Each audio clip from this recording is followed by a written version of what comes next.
ஆண்டவராய் இயேசு கிறிஸ்துவின் வெளியேறப்பட்ட நாமத்தினாலே கர்த்தருடைய ஆவியான எங்களுக்கு கொடுத்ததான என்ஜே பவர் மினிஸ்ட்ரி ஊழியத்தின் சார்பில் அன்பின் நல்வாழ்த்துக்களை தெரிவித்துக் கொள்கிறோம். எனக்கு அருமையானவர்களே, ஒவ்வொரு நாளும் கர்த்தருடைய வார்த்தையை கேட்கின்றீர்கள், காண்கின்றீர்கள். இந்த ஊழியத்திற்காய் பிரதீட்சமாய் ஜெபியுங்கள். உங்களுக்காக நாங்களும் ஜெபிக்கிறோம். கர்த்தர் உங்களை அளவில்லாமல் ஆசீர்வதிப்பாராக. ஹல்லேலூயா. போகட்டும். எனக்கு அருமையானவர்களே, கர்த்தர் கொடுத்த வார்த்தையை இன்னைக்கு தியானிக்க போகிறோம். உன் பட்சத்தில் வருவார்கள், உங்களை தேடி வரப்போகிறாங்க. யார்?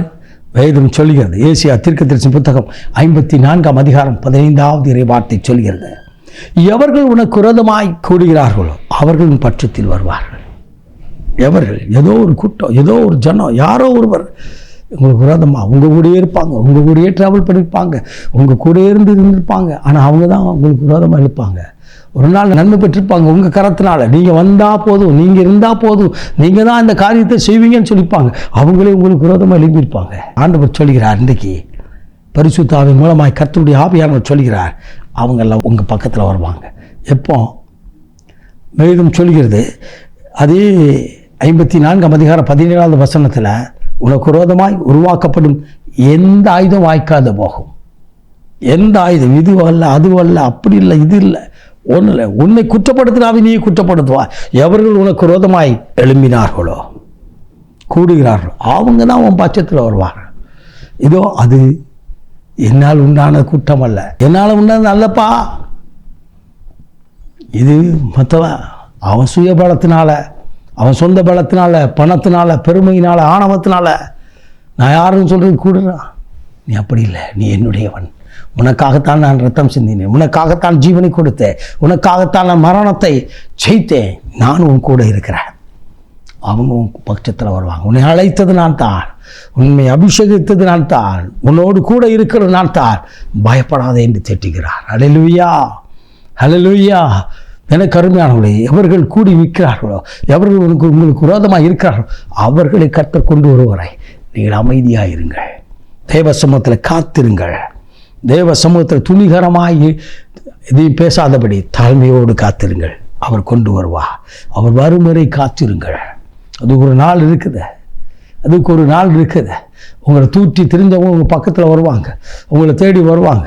ஒரு ஊழியர் விதமாக சொன்னார், ஐயா என்னை பார்த்து ஒருவர் ரொம்ப தரக்குறவாக பேசி என் பேரெல்லாம் ரிப்பராக்கிட்டு போயிட்டார். என்கிட்ட நன்மை பெற்றவர், என்னிடத்தில் பலமுறை நன்மை பெற்றவர், அந்த குடும்பத்துக்காக பலமுறை நானும் வாசித்து ஜெபித்தேன். அவர் கடந்து போய்விட்டார். திடீரென்று ஒரு நாள் வந்தா, பிரதர் நான் அந்த மாதிரி ஒரு சூழ்நிலை இருக்கேன், என் குடும்பம் எப்படிப்பட்ட ஒரு நிலையில் இருக்கிறேன், எனக்கு நீங்கள் ஜெபம் பண்ணுவீங்களான்னு சொல்லி வந்து கேட்டாராம். இவர் சொன்னார், ஜெபம் பண்ணுறதுக்கு தானே இருக்கேன், வாங்கயா வீட்டுக்குள்ள உள்ளே வாங்க, உங்களுக்காக நாங்கள் ஜெபிக்கிறோம். என்ன காரியம் கேட்டு கரிசனையாய் கேட்டு அவர் சமூகத்தில் ஜெபித்தாராம். ஆண்டவர் சமூகத்தில் அவர் என்னோடு இப்படி பேசினார், பிரதர் இவர் வருவார் நான் எதிர்பார்க்க கூட இல்லை, ஆனால் ஆண்டவர் இதை கொண்டு வந்தார். எனக்கு விரோதமாக எழுப்பினவர் மாத்திரமல்ல, எனக்கு விரோதமாக ஒரு கூட்டத்தை சேர்த்து கொண்டு ஊழியம் நடத்த விடாதபடி தடை பண்ணி கொண்டிருந்த ஜனம் அது. அவர் பலத்தினால் நின்று கொண்டிருந்தவர்கள், நான் யாருன்னு சொல்லி நின்னவங்க. ஆனால் கர்த்தர் ஒரு நாள் வைத்திருந்தார், அதை அப்படியே கொண்டு வந்தார். நான் அவர் கசப்பாக பார்க்கவில்லை, அவர்களுக்காக ஜெபித்தே, கண்ணீர் வெடித்து ஜெபித்தே, அவர் மனம் மாறினார். அல்லேலூயா. அந்த ஜெபத்தை கேட்டு கர்த்தர் அவர்களுக்கு ஆசீர்வாதத்தை கொடுத்தார் என்று சொல்லி அவர் சொன்னார். எனக்கு அருமையானவர்களே, ஒருவேளை நான் அவரிடத்தில் நான் பேசியிருந்தேன் என்று சொன்னால் இன்றைக்கு அவரை பார்க்க முடியாது, அவருக்காக நான் பாரம் எடுத்து ஜெபிக்க முடியாமல் போயிருக்கும். ஆனால் நானும் அமைதியாக இருந்தேன். எனக்கு விரோதமாய் கூடினது கூட்டம் உண்மைதான், எனக்கு விரோதமாய் ஊழியம் செய்ய விடாதபடி என் குடும்பத்துக்கு விரோதமாய் எழுப்பினதா ஜனங்கள் உண்மைதான். ஆனால் ஒரு நாள் வந்தது, அவளை கர்த்தர் எங்களிடத்தில் கொண்டு வந்தார். இன்றைக்கு எங்களோடு கூட இணைந்து தேவனை ஆராதிக்கிறார்கள் என்று ரொம்ப மனதிற்கத்தோடு சொன்னார்கள்.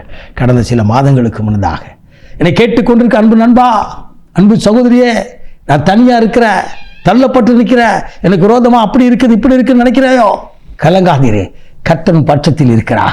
மனுஷன் உனக்கு என்ன செய்ய முடியும்? இன்றைக்கு கர்த்தர் உனக்கு விரோதமாக இருந்ததெல்லாம், பாதகமான இருந்ததெல்லாம் சாதகமாக்கி மாற்றி கொடுக்கிறார். அல்லேலூயா. இஸ்ரவேல் ஜனங்கள் செங்கடலை கடக்கும்போது எந்த சமுத்திரம் அவளுக்கு விரோதமாக இருந்ததோ அந்த சமுத்திரம் அவளுக்கு மதிலாய் நின்றது என்று வேதம் சொல்கிறது. பாதுகாப்பாய் அரணிப்பான பட்டணம் போல் நின்றது, அது ஊடே கடந்து போனார்கள். இன்றைக்கும் கர்த்தர் அப்படிப்பட்ட காரியங்களை உங்கள் வாழ்க்கையில் செய்ய போகிறார். நாம் ஜெபிப்போமா. மகா பரிசுத்தமுள்ள தகப்பனே, இந்த அற்புதமான வேலைக்காய் ஸ்தோத்திரிக்கிறோம். இன்றைக்கும் ஆண்டவரே, தகப்பனே உன் பட்சத்தில் வருவார் என்று சொன்னேன். தகப்பனை உடைய ஜனத்துக்கு விரோதமாய் எழும்பி நின்ற ஜனங்களின் தகப்பனை மடங்கடித்து நீ கொண்டு வந்து தகப்பனை ஒன்றாய் இணைத்து தகப்பனே அன்பை வெளிப்படுத்தி தகப்பனே உடைய சமூகத்தில் ஆராதிக்க கிருபை கொடுங்க. ஆசீர்வதிங்க இயேசுவின் மூலம் பிதாவே. ஆமென். ஆமென். God bless you.